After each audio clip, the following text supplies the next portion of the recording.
Welcome to episode 11 of Texas Tracks and Taps. I'm John. I'm Coy. And I'm Graham. And over the past few days, we have been talking about different ideas for episodes, and we thought it would be really interesting to do some deep dives into specific years. And Graham is going to actually lead our discussion today on the year that he selected, which is the year 1991. But before that, Coy, we're going to drink some beer as we always do. And what is the selected brewery of the week? Yeah, as always, the opinions expressed by Texas Tracks and Taps go down smoother with ice cold cerveza. So we have picked Real Ale for this week's episode. And Real Ale is Texas Brewery in Blanco, Texas, on the Blanco River. That river, I believe, is the source of the water for the beer that they make. I think I've heard in the past them attribute that water helps them make really great beer down there. It started in 1996, but was sold in 98 to a different owner, but they've been going for a long time there, almost as far back as the songs we're going to talk about today. I've been to this brewery, and it's pretty cool that the newest location that they've been in since 2006 in Blanco. It's right there on the river. I think you can tube the Blanco River, and I think maybe there's even a stop and you go into the brewery at that point in the river too. Although, I mean, it looked like it from what I could tell. It wasn't quite tubing season, but looked like something fun that you could definitely do, or at least pick up some to go down the rest of the river in. But yeah, they've got a lot of great styles. They're probably best known for their Fireman's Number 4. I feel like I see that everywhere in Texas. And so that's a great beer that you see a lot of. I think it's a tie into a bike that's made down in Texas. So yeah, I think there's a What's on Tap in Keller has that cyclist club, and they come in and drink Fireman's Number 4 whenever they get done with their rides on certain days of the week. But yeah, so I went with one I hadn't had, which is called Crash Pad. It is an Imperial Hazy IPA, so a little bit stronger, 9.3%. But yeah, it captures those hazy vibes that I like to look for in an IPA. It's pretty good. I'll show you the can art here. Really eye-catching can. Looks like it's a pretty good pool beer for summer hazy IPA, although a little on the stronger side. So take it easy. But yeah, how about you guys? What are y'all having? So I think John and I are drinking the same thing, at least for John's first beer. Yes, the Proto, which is a New World Pilsner, a crisp, refreshing Pilsner, 4.5%. It's really tasty. I hadn't had it before. I think it's a fairly new beer for them. It leans toward that kind of Czech Pilsner kind of flavor profile for me, which I enjoy a whole lot. And yeah, I'm really digging it. It's very crushable and delicious. Yeah, I am too. It's on the lower end of alcohol contents at 4.5, but yeah, it's actually very refreshing. I think from my initial tastes, probably a pretty good summer Pilsner. But I'm extremely anxious, guys, as we get through our discussion today to crack this one, because I am a porter and a stout lover, and this is Real Ale's Coffee Porter, which I have not tried, and I think it's brewed with Cat's Coffee, which I'm just going to make an assumption here. I assume that's a local roaster coffee. I'm just going to make an assumption, but yeah, really looking forward to trying this one halfway through the episode as well. Nice. I'll also say that they're a Mysterium Verum series. They're barrel aged. Really I think is one of the earliest barrel aged series in my memory when I was starting to get into stuff like that. And that's I've never had a bad entry in that.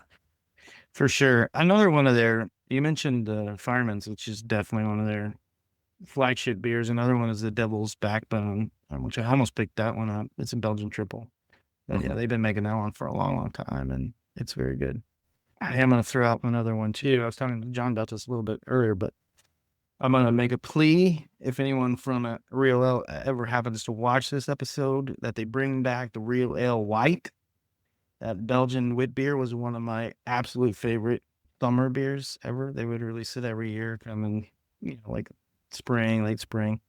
And I always really enjoyed that one. So would love to see him bring it back. All right, Graham. So I think we'll throw it over to you to kick us off talking about the incredible year in music that was 1991. Yes. 1991. I'm going to talk a little bit just about where I was in 1991. I was 10, going on 11 years old, still very much developing my musical world. My musical taste was still very much in development. And I think I mentioned it before. And I think at this time I was still kind of into more like pop, R&B, and then some Christian rock stuff at this time. I mean, I think I'm in fourth, fifth grade, somewhere in there. So like a lot of this stuff I'm going to talk about, like I didn't really discover a lot of it till at least a couple of years later when I got more into, the rock music, alternative music, grunge, all that kind of stuff. But it's still very impactful on me just going back and discovering this music that was released in the 90s. And then 91 was, like you said, it was just a huge year, and there was an upswell, just rock and roll that was happening, a revolution or an evolution, whatever you want to call it, of rock and roll taking place. And the reverberations of that are still very much, being felt, in today's music. So I will say, though, I did have some struggles kind of finding a lot of Texas tie-ins. 91 was kind of not a great year in Texas music, it would seem. There just wasn't a lot to kind of draw on there. One really huge album that did come out in 91 from a Texas artist was George Strait's Chill of an Early Fall, which, the title track from that album did chart at number 3 on the country Billboard chart. So a pretty big hit for King George. But other than that, I struggled to really find much. So I think John did find a few more. So I'm going to throw it to him real quick. He's going to plug some Texas music from 91. Yeah, from a Texas perspective, I mean, we've talked about some of the greatest artists from Texas. Willie Nelson back in the early 90s was really going through some financial challenges with the IRS. And so 91 was one of those years where Willie actually released 2 different albums. One was actually directly attributed to the IRS challenges that he was having, and it was a compilation, a double album actually, and it was titled IRS Tapes. And I think it was IRS Tapes, Who Will Play My Memories. And then the other one was actually a joint album with Waylon Jennings that was titled Clean Shirt. And we were doing research beforehand because I think the 3 of us were like, Clean Shirt, I'd never actually heard that album or heard any of the songs off of it. And there's a reason why. It was one of the least successful albums by both Waylon and Willie. So it barely even cracked the Billboard 200 from what we read. But outside of the country, there was actually 2 other albums that I found that were released in 91. The Butthole Surfers, who were extremely influential, around the state and actually around the country. They actually had an album that was spelled P-I-O-U-G-H-D, but it's pronounced P-O'd, as in pissed off. So they had that album released in 91, and then a very influential album in the rap world, and I've mentioned these guys before, from Houston. The Ghetto Boys had their album that was titled We Can't Be Stopped, that came out in 91 as well. But that's all I could find. Yeah. I think that actually says a lot about what was happening in music as we started to get into the 90s, and country was going the way of like the George Strait type sound because he had been so successful in the 80s. And while Willie had been successful too in Waylon, by the late 80s, I think more and more people trying to, replicate George Strait. We would see that in the 90s, kind of that next evolution of country that I think George Strait had a big hand in. But you kind of see the market moving away from the outlaw country that we had in the previous couple of decades. So I think it kind of makes sense, actually, now that we're talking about it, that Texas would kind of not have huge releases this year. But it is interesting because obviously rap is coming up stronger in the 90s, and then alternative and those other artists you mentioned are definitely fall into those camps. So very, very interesting time for sure.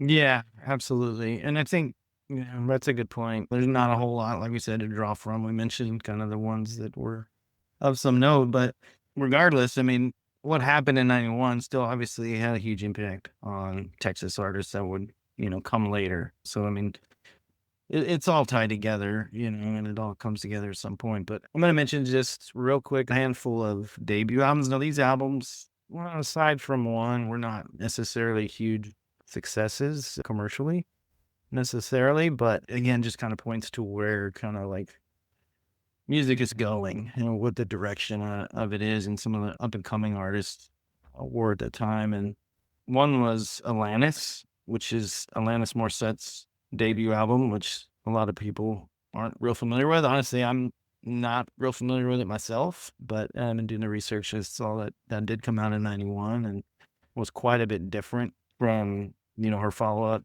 which would be Jagged Little Pill.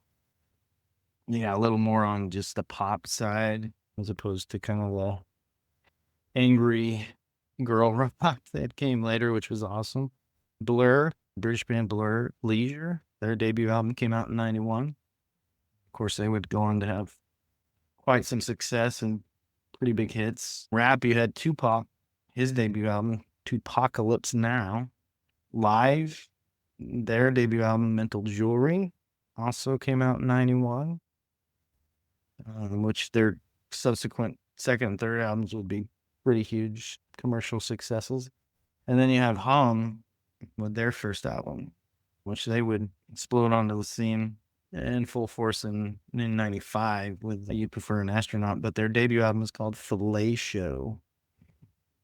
And then this one obviously was commercially successful, but and to call it a debut album is kind of even weird, but because it was their only album that the supergroup Temple of the Dog released their album in 91, which we all know, Hunger Strike and Say Hello to Heaven, those two huge hits off of that record, and the whole record's, very, very solid. Of course, you've got Chris Cornell and Eddie Vedder involved and a couple of other guys from those, bands that would come later. But yeah, so then, kind of shifting now into the really super impactful albums that came in 91. I'm going to start off with Pearl Jam 10. Obviously, huge album and hugely successful and sold lots and lots and lots of records, and kind of was a big Best album in 1991. was a big contributor to kind of forming that grunge scene, grunge sound, for sure. Yeah, John, I mean, you're the Pearl Jam expert, and you're the big Pearl Jam fan of the show. So, not that we Corey and I both love Pearl Jam too, but Yeah. you've seen them, I don't know how many times. A ton, yeah. And What would you say about 10?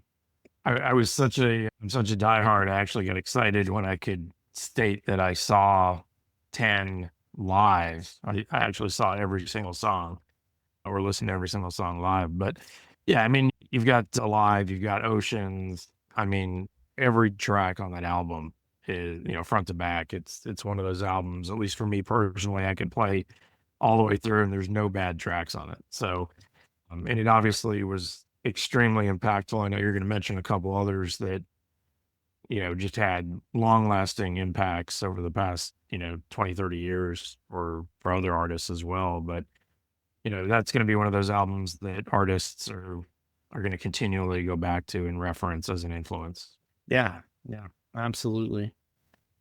Another one that was obviously huge and impactful and inspiring, a whole, kind of movement of sound, I guess you could say, is Smashing Pumpkins' Gift, which really kind of brought that heavily layered, effects-laden, shoegazy kind of guitar rock kind of into vogue. And, I'm a huge Smashing Pumpkins fan, and I love that record. I did actually get into their second album, Siamese Dream, first, but then went back to Gish, and I love both those albums probably equally, but they're just, like I said, just inspired, a whole lot of other artists that came after and kind of changed the direction of the sound of rock and roll for sure. And then you got another, Seattle-based band releasing Bad Motor's Finger, which should be Soundgarden. some of my favorite Soundgarden songs on that album for sure. Rusty Cage is up there for me. I love that song. Their version, as well as the Johnny Cash cover of it, is fantastic. Outshined, Jesus Christ Pose. I think those are the 3 singles off that album. But just fantastic record. Still one of my favorites from that era. John, I mean, or Coy, y'all have anything kind of input on Soundgarden, Bad Motor Finger? I just would say if we ended the show right now, like it would be an amazing year for music. But Right. we're not probably into the 30 to 45 minutes of other Barely even scratched. albums. Yeah. For sure. Yeah, and I'll just say like you, Graham, I was I think a year older than you in 1991, and we're really in a year since we were born. But it was the same thing. I didn't listen to these albums in real time. It was much more of the things I started getting into. I was like, oh, this isn't their first album. Let me go back, with the exception of some of these. Like 10 is one of them. I knew 10, Right. right away. I think there's obviously a pretty obvious one we're going to talk about. It's like that too. But yeah, so some of these ones we're talking about, especially when it comes to grunge, I really I was introduced to the band by their follow-ups, which were usually in like the 90, I think 94 was another kind of big year, and that's really when I was coming into modern music more. But yeah, I mean, going back and finding these things, like, where it was really, junior high was a great time for me in music, because there was so much that had come out in the years leading up to junior high and while I was in junior high. And of course, high school was great too. But John, I think we were talking before the show, what's really cool is you were just out of high school in this time frame, and I was just thinking that has got to be a really cool time for all this music to be coming out, because by now you've already kind of built up what you like, what you're into, and now all of a sudden you've got all this groundbreaking sound. Like, this is stuff that changed the game, especially for the next decade or so. Yeah. So I'm absolutely old, but yeah, I agree. And what's really funny, guys, is that when we read through some of the stuff that I've got like on my list, I'm coming out of high school, and so college radio was really popular in the 80s and even leading into the early 90s. And I was involved at University of Georgia at the college radio there. And so I was like dialed into that indie rock or that college radio type rock. And at the time, some of the bands and some of the albums that I'm about to kind of talk about in a few minutes weren't as popular, or wasn't on everybody's radar. And now you look back like 30 years later and it's like, man, like what a year for me.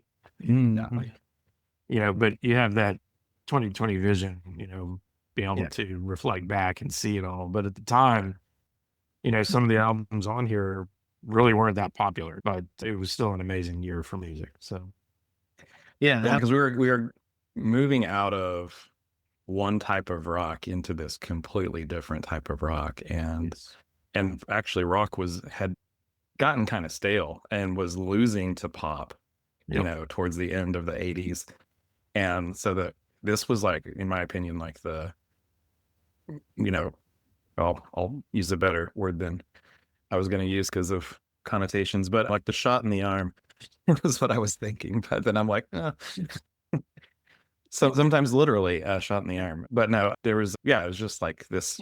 It turned heads. It made some people turn heads the other way and say like, oh, not my rock and roll. But it definitely connected with a lot of, especially I think younger people who weren't connecting with hair metal or that kind of stuff, and especially where it had run its course, and it was, music listeners were ready for something different, and man, this was different. This was like a chainsaw, going through, cutting down like these old oaks of rock that had been standing for so long. But so Coy, you're absolutely right.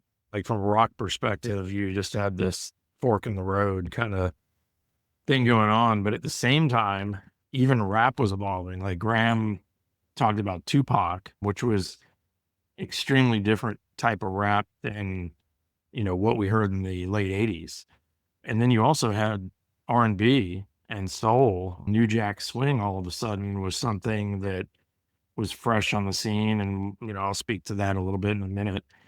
But there were a lot of bands that all of a sudden were top 40 that were I think, a few years back, you would have called them soul, and, it just wasn't in the mainstream.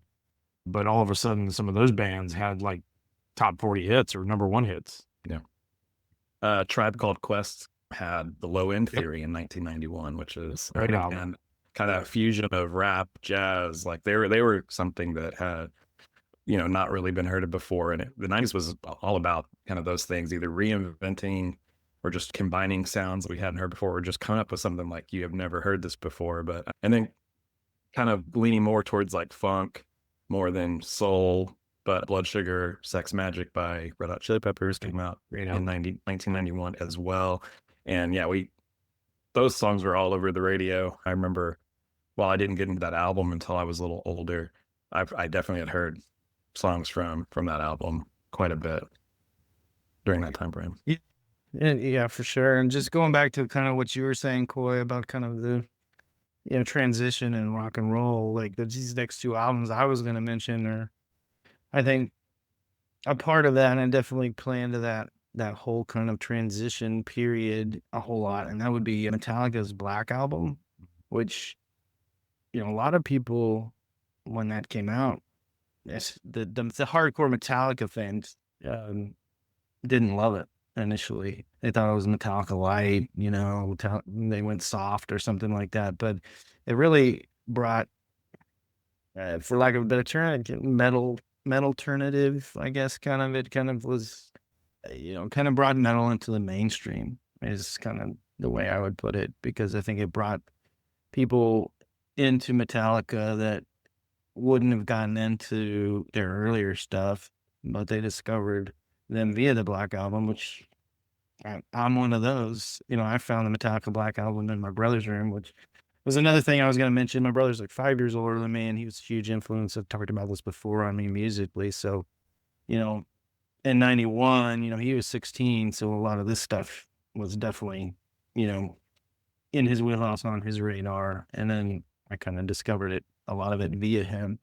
But yeah, and that's a great record as well, Metallica Black. I mean, you can't, discount the impact that had on music going forward, especially hard rock / metal. Just kind of take it into the mainstream. And then also, and maybe not so much just this particular album, but Use Your Illusion 1 and 2 from Guns N' Roses. There's huge records, hugely popular. November Rain, probably the biggest hit off those two, which was this just epic, it's just epic rock songs. Like, I don't know what it is, like 9 minutes or something like that. But they played that on the radio, which was, you didn't hear a whole lot of 9-minute songs on the radio back then. And they were, I guess to me, Guns N' Roses was, they were one of those bands that brought rock and roll back from that kind of glam hair metal thing, like you were saying. I mean, they had some of that vibe, in it, but it was much more Led Zeppelin to me. It was much more like just hard rock, just really just pure rock and roll, and was a little less glammy. But yeah, they weren't as like cared about their appearance. I don't. As what I consider a true like hair rock or hair metal band was. They weren't as the whole image and everything. Yeah, it was more about it was dirtier, like feeling and sounding and looking. But yeah, like November Rain was a huge song. That music video was a huge, MTV thing. One of those videos I just remember being like, you wanted to try to catch it, whenever it was on and sit down and watch it. It's ridiculous and it's 9 minutes, but it's a little short film and it's set to a pretty epic song. Like that is a great song. And they had good songs, before that as well. But that was like Metallica's Black Album. That was my introduction to both of those bands, were these albums in 1991. And then I went back and, caught up on the stuff in the 80s that I had missed because I was such a, pop influenced kid in the 80s. Can I make a confession? Yeah. So, Brian, I don't know what your last name is. I forget it. I'm sorry, but you were in my advisement class, senior year of high school. And I told Brian that Guns N' Roses would never last 5 years. Oh, wow. Everybody would be talking about them down the road, and I was wrong. And I think I owe you like $5, Brian, if you're out there. Yeah. Checks in the mail. I was dreadfully wrong. Otherwise, your hot music opinions have always been very well thought out, balanced, and When you- spot on. Yes. Yeah. But here I am years later, huge Guns N' Roses fan. Love them. And Use Your Illusion 1 and 2, great albums, obviously. Appetite came out before, but that was a great album as well. But yeah, I totally blew that one. Not that my other reviews have been dead on. Like, That's what Coy said. Well, going back to rap for a minute, because Cypress Hill's debut album came out in 1991 as well. So that's a pretty big deal because they were a big part of the 90s. But then something record breaking happened in 1991 when it comes to rap. And that's NWA had debuted at number 2 and went to number 1. First time a rap album had ever been number 1 on the charts happened in 1991. So that's huge. So maybe some little lesser known, a little bit maybe not as big mainstream at the time, but I still think very impactful in terms of kind of where they were influences and taking music in another direction as well. Uncle Tupelo, alt country act. Their second album came out in 91 called Still Feel Gone, which really cemented the band that would later spawn Sunvolt and Wilco as alt country pioneers. And their first album was called No Depression. And there's an alt country scene magazine was named after that album. That's how huge and influential they are in the alt country world. So, and it was also, I think, worth noting for 1991 as well. And then the other one was Loveless by My Bloody Valentine, which really epitomized and inspired the whole shoegaze genre. I mean, if you talk to anyone who plays shoegaze music since that album came out, I mean, they will reference that album as being just instrumental and inspirational in the development of that genre. This is going to be a big one, especially for Coy and I being the U2 fans that we are. You had Achtung Baby come out in 1991, which was really definitely an evolution of sound, I would say, for the band. And there's some songs on there that, like One, which was the big single and biggest song off the album, but which that song sounds like some of the previous U2 stuff to me, but then there's a whole lot of stuff on there, especially get into the deeper cuts on there that are quite different from what U2 had been doing before that, and a little more experimental. But I'm sure Coy you could probably say a little bit more about that as well. Yeah, I'm actually surprised we got this far into the episode of 1991 before this album or U2 came in. I mean, honestly, if you're playing the drinking game, U2.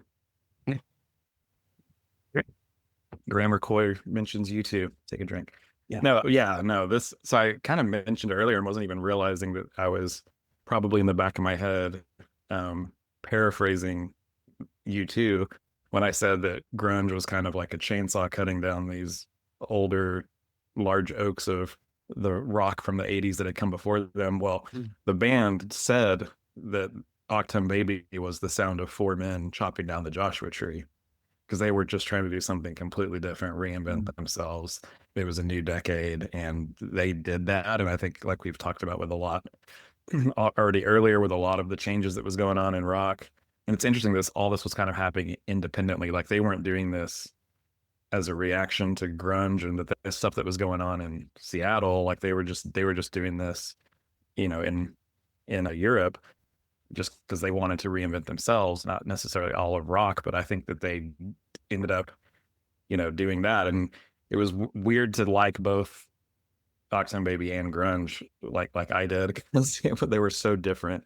And it was, I think there were a lot of even U2 fans. We mentioned it with like Metallica, that some of their fans that love the Joshua Tree, and I love that album too, hear this and they don't know what to make of it at first. And I think it took a couple listens to really get into it, or maybe they liked it right away, or some maybe said, hey, this isn't the U2 I signed up for, and maybe they walk away at this point. So it's just the cool thing about music is, but for me, this was my introduction to U2.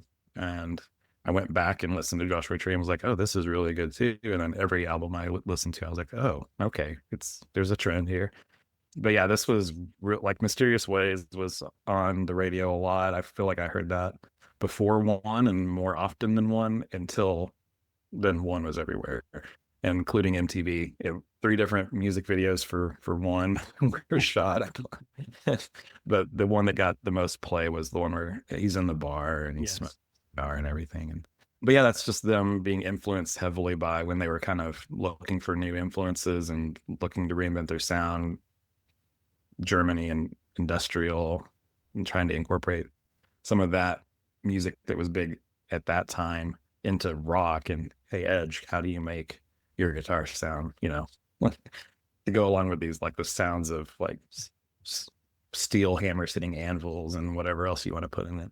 But really cool. I think it was experimental for them, but at the same time, it still sounded like them. And they definitely had some, especially their slower ballad songs. Just May I indulge the two of you with some U2 fodder? Always. I mean, this album, I actually knew of U2 before this album, but this was a very unique album.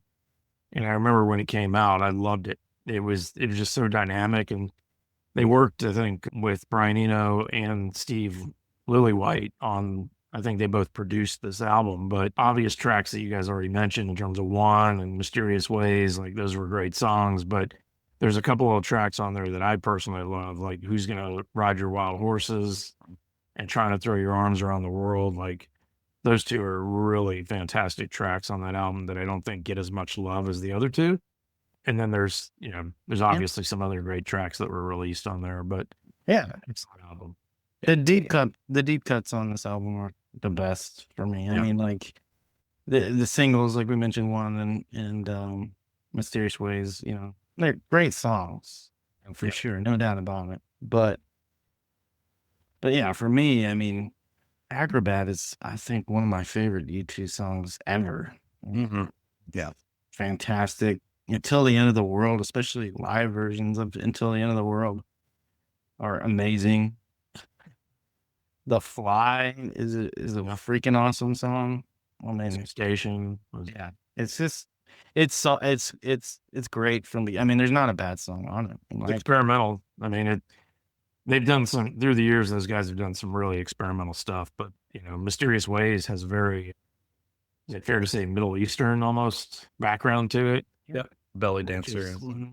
Not a lot of bands would do something like that, and so it's really just, it's a classic U2 album to me. Like really, really solid album. Yeah. I think it's my favorite U2 album. I think it's probably their best album. I don't know. I mean, I guess it's kind of hard to define that as what's favorite versus best. I mean, I don't know, but Save it for our U2 episode. I think it's really good. I really love it. Yeah.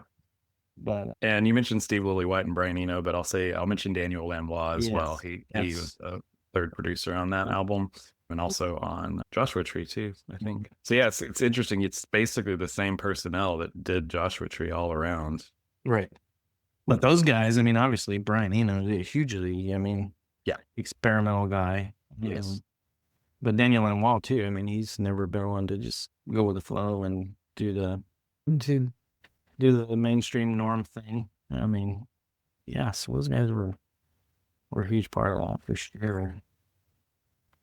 And then we come to the mother of all 1991 albums. The second studio album from Nirvana, Nevermind, which obviously inspired and defined and skyrocketed, the grunge movement. I mean, obviously, it had a massive hit, both, in video form and audio form of Smells Like Teen Spirit. I mean, I don't even know what to say about it other than, it's one of those albums that just kind of defines a generation, I think. I mean, would y'all agree? Yeah, it's what we've been trying to say or allude to without saying this album the whole time, but everyone's been like, we know what you're talking about. But yeah, like this wasn't their debut album, but it was the first Nirvana album people outside of Seattle probably heard. And then we'd go back and listen to Bleach and realize that, that it was there all along. It just, when, getting signed to a big label and getting on MTV and being played on the radio all the time. But yeah, I mean, it was, gosh, that was huge. That in 10, I mean, that's the argument, is like, first or second, which one of these, but it's really a 1-2 punch. I mean, whichever order you want to put them in, they both arrive and you just knew something was here to stay. And then all of a sudden it was like, every other band that sounded like that, and there were a lot, started to come onto the radio and on MTV, and then I think music was better for it. But yeah, it's a juggernaut of an album for sure. Yeah, agreed. Smells like teen spirit. Not only the song, but the video, because you're talking about the height of the video time frame in our life. To see that janitor and the cheerleaders and the high school kids, like everybody just resonated with like that video, and they're like, "What the heck is this? Like, this is just something we've never heard before or seen before." So, yeah, I mean, it's like you said, Coy. You could debate between, Gish and Bad Motorfinger and, all these albums that came out as to which one's better 10. But I think Nirvana comes out on top, just in terms of the popularity and how influential they've been just through the years. Like it was just massive when it hit the scene.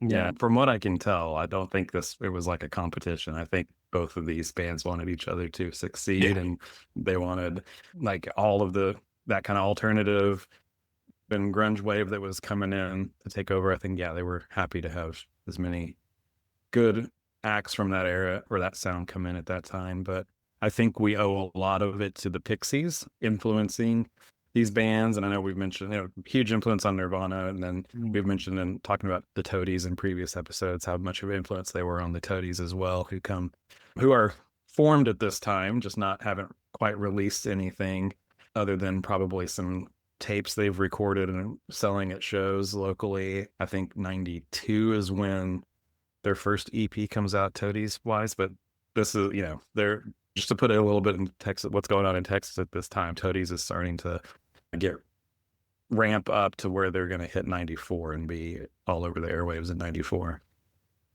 But Pixies, you're right. 92, I think they released a couple of, they self-released a couple of cassettes in 92. Then in the 93, I think they released an EP, but obviously not major label until Rubberneck. But yeah. But I mentioned the Pixies because Trompe Le Monde is a 1991 release from the Pixies, so they were still in the mix, still doing things. I have a few more to tack on, but want to make sure we're done talking about the big tuna. No, those are the monumental ones for sure. I've got some honorable mentions I just want to throw out there as well. But if you got some to add, just feel free. Yeah, just because it probably helped me get into music more. But Schubert Dip by EMF, the song Unbelievable, released in 1991, and that was also everywhere. And I, as a kid, thought, and I still like that song today, but it more of a guilty pleasure now maybe. But that song was everywhere and really liked it. I didn't discover them in 1991 or this album, but when I heard it later in the 90s, The Globe by Big Audio Dynamite 2, there's a song Rush on there that is, you would probably know it if you heard it. Great song. And I'll touch on a little bit more in rap. There's a Public Enemy had Apocalypse 91, The Enemy Strikes Back. Ice Cube had Dust Certificate. So yeah, hip hop and rap were out there for sure. John, did you have this one? Every Good Boy Deserves Fudge by Mudhoney. Was that on your list? Of course, I had that on my list. If I'm arguing Seattle bands, that's my number one. Right. Mudhoney's my number one. Excellent album by Mudhoney. I'd say their best album. Yeah. Yep. Good. I'm glad if you didn't want to say something about it, I was going to hold you to. But I think the only other one, well, I'll throw this one out there as an honorable mention because it's really interesting. We talked about Shoegaze a little bit earlier. There is a release, bandwagon-esque, and it's Teenage Fan Club. It's on my honorable mention. That's your honorable mentions? Yeah. So Interestingly enough, I think it's Spin Magazine. I'm trying to find it in my notes here. They put that above Nirvana as the best album of 1991. And I wonder if they would take that back or not. But I mean, they were definitely influenced by like Dinosaur Jr., bands we've talked about before. Which Dinosaur Jr. also had a release in 91, Green Mind. Great release. Yeah. Great album. Yeah. So yeah, let's see here. It is, yeah, Spin Magazine named it Album of the Year over Nirvana. So I thought that was really interesting. But they're cool. I would say definitely check them out if you haven't. Yeah. And then a big one for me, you mentioned college radio earlier, John, and I think these guys are from Georgia, right? Ram, Out of Time came out in 91. Just a little bit. Yeah. They're just, So yeah, this is really what propelled them, I think, from like more indie rock, college radio, which they had been like the darlings of for their time so far in the 80s.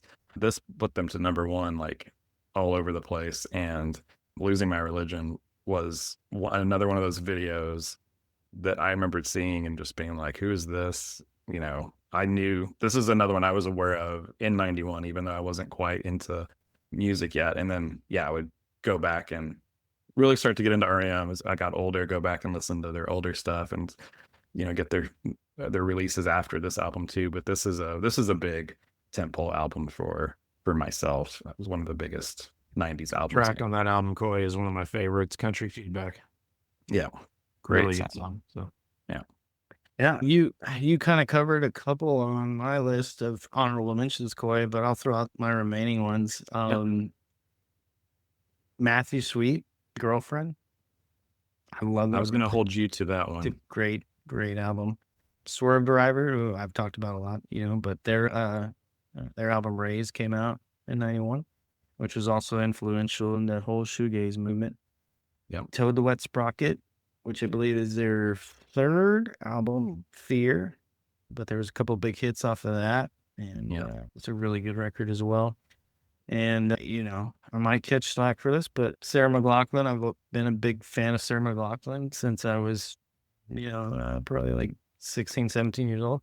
And I just fell in love with her voice. And her album Solace came out in 91, and it's a great record as well. Kind of before she really got super, super popular. do you remember me? I don't give you crap. I just sing to you. I don't like her voice.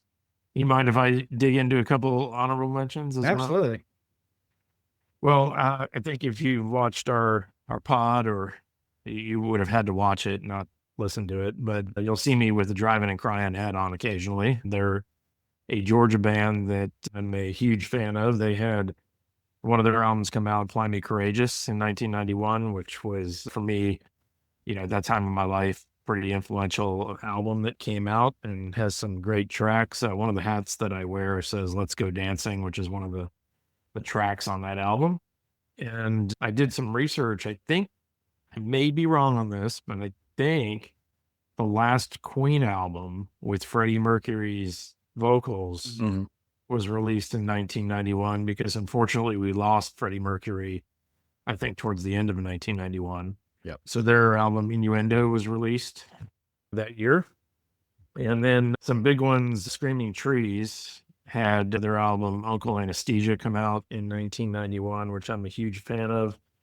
I think I've mentioned Gord Downie and the Tragically Hip from Canada, but their second album, Road Apples, came out in 1991, which is an excellent album. If you haven't listened to Tragically Hip, that's a great place to start.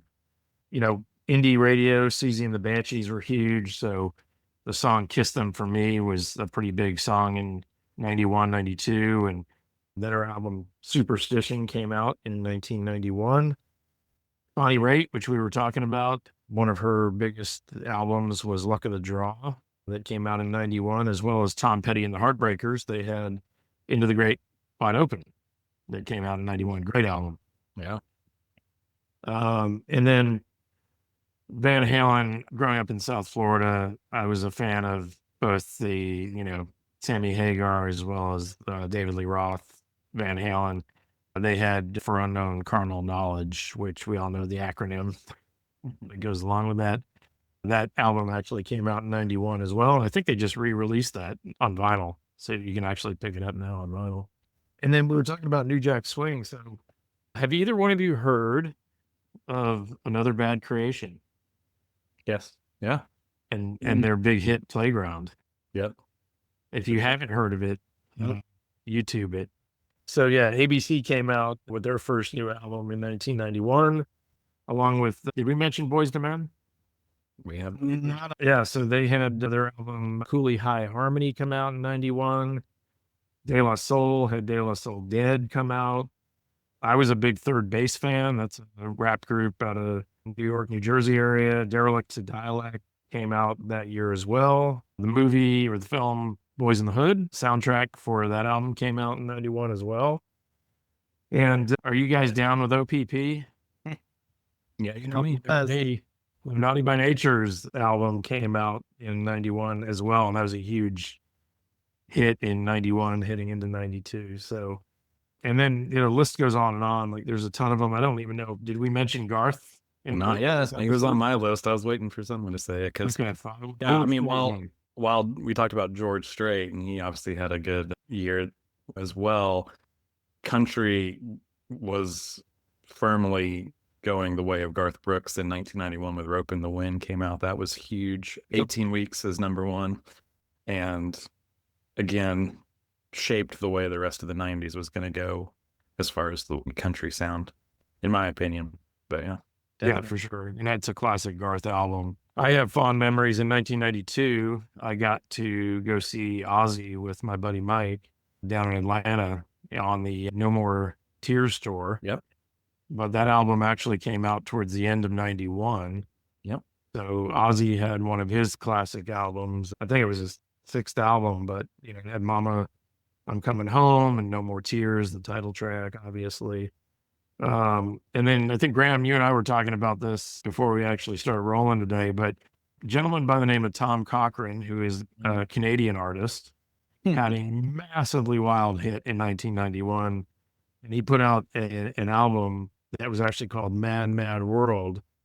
But Life is a Highway was the hit song. That was just huge. And then you couldn't go anywhere without hearing it. No, it was everywhere. And then Rascal Flatts redid it years ago for the movie Cars. And then you couldn't go anywhere without I was going to say, I've heard like 3 versions of that song over the last 3 decades, and they get played so much, whatever version it is, for sure.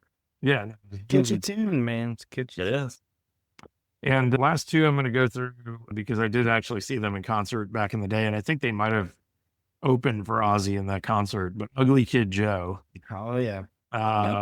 Had the album As Ugly as They Want to Be that was released.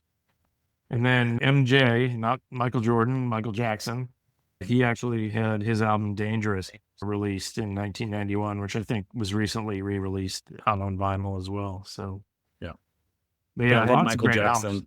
Yeah.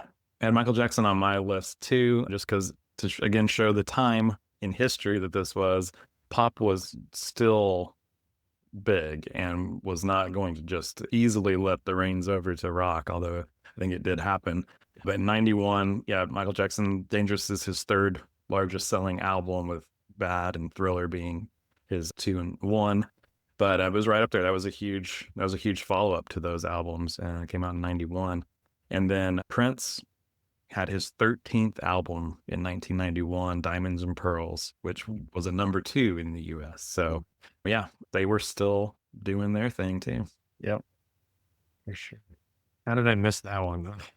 Yeah. I did too.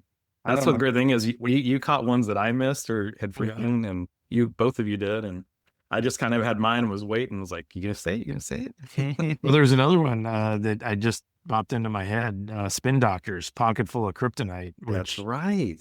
There was a couple of big hits off of that album. Oh yeah. Yeah, 2 Princes. What was the other one?